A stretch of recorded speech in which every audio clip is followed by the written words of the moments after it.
Hi dears, എല്ലാവർക്കും പുതിയൊരു വീഡിയോയിലേക്ക് സ്വാഗതം. ഇന്ന് കുറച്ച് പച്ചക്കായ കിട്ടിയിട്ടുണ്ട് കേട്ടോ. ശരിക്കും പറഞ്ഞാൽ ഇത് പഴുക്കാൻ വെച്ചിരിക്കുന്ന പച്ചക്കായയാണ് കേട്ടോ. അപ്പോൾ ഞാൻ 2 ദിവസം മുന്നേ മാർക്കറ്റിൽ പോയപ്പോൾ നല്ല കുറേ അധികം പച്ചക്കായകൾ കണ്ടു കേട്ടോ.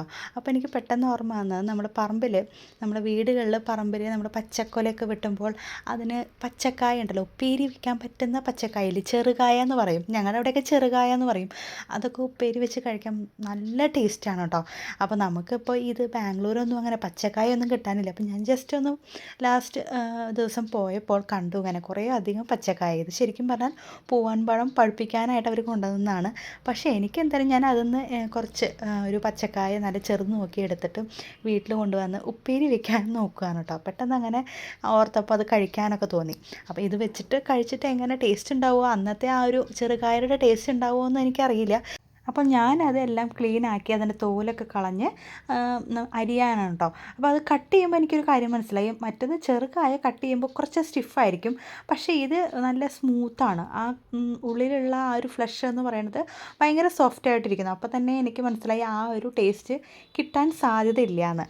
അപ്പം കുറച്ചുകൂടി ചെറുതരത്തിലുള്ള ചെറുകായാണെങ്കിൽ നല്ല ടേസ്റ്റ് ആയിരിക്കും കേട്ടോ. എന്നാലും പെട്ടെന്നുള്ള ആ ഒരു ആഗ്രഹം കാരണം ഞാൻ വെറുതെ ഒന്ന് ഉപ്പേരി വെക്കാമെന്ന് വിചാരിച്ചിട്ടോ. ഉപ്പേരി എന്ന് പറയുന്നത് ഞങ്ങളുടെ തൃശ്ശൂർ സ്റ്റൈലിൽ ഞങ്ങൾ ഈ മെഴുക്ക് പുരട്ടി, തോരൻ എല്ലാത്തിനും കൂടി ഉപ്പേരി എന്നാണ് കേട്ടോ പറയുന്നത്. തൃശ്ശൂരുകാർക്ക് എന്തായാലും മനസ്സിലാവും, അല്ലാത്തവർക്ക് ചിലപ്പോൾ ബുദ്ധിമുട്ടായിരിക്കും എന്താണ് ഉപ്പേരി എന്ന് പറയുന്നത് കേട്ടോ. സാധാരണ ഓണത്തിന് കായ വറുക്കുമല്ലോ, ചിപ്സ് ഉണ്ടാക്കുമ്പോൾ അതിന് ഉപ്പേരി എന്ന് പറയും കേട്ടോ.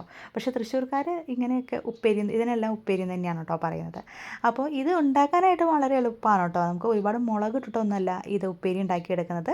സാധാരണ ചീനച്ചട്ടിയിലേക്ക് വെളിച്ചെണ്ണ ഒഴിച്ച് കടുക് പൊട്ടിച്ച് വറ്റൽമുളക് ഇട്ട്, ചെറിയ ഉള്ളിയൊക്കെ ഇടണമെങ്കിൽ ഇടാം, പച്ചമുളക് ഇടാം. എരിവിനായിട്ട് ഉപയോഗിക്കുന്ന പച്ചമുളകാണ് കേട്ടോ. അതെല്ലാം പൊട്ടി വരുമ്പോൾ വേപ്പിൻ്റെ ഇലയിട്ട് നമുക്ക് ഈ കഴുകി വാർന്ന് വെച്ചിരിക്കുന്ന കായ ഇട്ട് കൊടുക്കാം കേട്ടോ. ജസ്റ്റ് ഒരു 5 മിനിറ്റ്സിൻ്റെ ഒരു കുക്കിങ്ങിൻ്റെ ഇതിലുള്ളൂ കേട്ടോ. പെട്ടെന്ന് ആയി കിട്ടും കേട്ടോ. ഇനി നമുക്ക് മൂടി വെച്ചിട്ട് കുറച്ച് നേരം വേവിച്ചെടുത്താൽ ഉപ്പേരി ആയി കിട്ടും കേട്ടോ. നമ്മൾ ഈ യാത്ര ചെയ്യുമ്പോഴും പ്രത്യേകിച്ച് നമുക്ക് നാട്ടിൽ നിന്ന് പുറത്ത് ജീവിക്കുന്നവർ, നമ്മൾ എന്തെങ്കിലുമൊക്കെ പ്രത്യേകിച്ച് റെയറായിട്ട് കാണുന്ന സാധനം കാണുമ്പോൾ പണ്ടത്തെ ഓർമ്മകൾ ഓരോന്ന് വരും. അങ്ങനെ ഉണ്ടായിരുന്ന ഓർമ്മയുടെ പുറത്തുള്ളൊരു കുക്കിങ്ങാണ് കേട്ടോ ഇന്നത്തേത്.